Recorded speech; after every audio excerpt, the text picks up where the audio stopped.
Let's take you to Green Bay now. Burke Griffin joins us. Burke, 37-8. That was the score when the Packers and 49ers met in the regular season.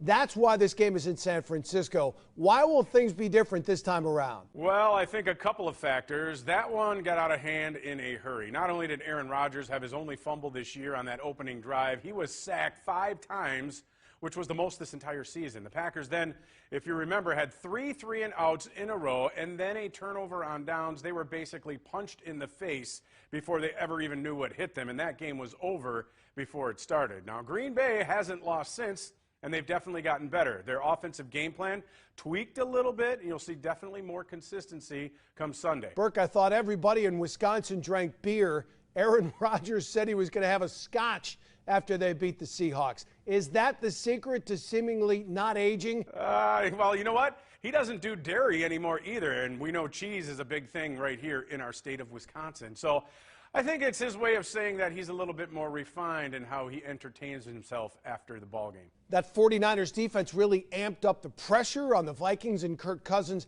Can this Green Bay offensive line keep the 49ers off Rodgers? Yeah, you know, it really is, especially when he doesn't have to try and do it all. His numbers compared to last year are very similar, but Aaron Rodgers' throws seemed to be a little farther off the mark this year, possibly because of the new system that Matt LaFleur put in place. That said, I do. They've allowed only 11 sacks in the past 6 games, going all the way back to that last matchup in Santa Clara. Also, they've used their tight ends and running backs to chip premier pass rushers like Armstead, Bosa, and Buckner. 2 young coaches, LaFleur and Shanahan. They know each other well. Advantage who? Look, at this point, I think you have to give it to Kyle, and not just based on earning the #1 seed or that previous victory.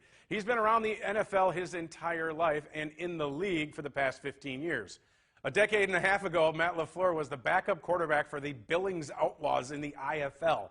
He then went on to coach in college for 5 years, and the biggest factor really, though, is Kyle Shanahan. He's been an offensive coordinator calling the plays for a decade. LaFleur, he's only done it for 2. What would it mean to the city of Green Bay to get back to the Super Bowl? Well, it would mean a ton. Despite all the success here in Green Bay, all the way back to 1992 when Mike Holmgren and Ron Wolf turned things around, people still feel like at the back end of Brett Favre's career, it was wasted a bit with just that 1 Super Bowl win. And now Aaron Rodgers is in the same position and on the same career path, sort of, now that he's 36 years old. That window to bring home a Lombardi Trophy is getting smaller every time training camp rolls around.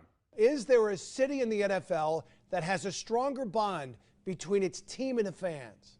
I've been doing this for 24 years now, and I've been to every NFL city. The only one that felt similar to Lambeau from a fan and stadium perspective was Arrowhead in Kansas City. Now, the fans here, they bought stock, which is really just a $200 piece of paper, but the stadium has been sold out for decades, and the season ticket waiting list, well, that is well over 100,000 people long.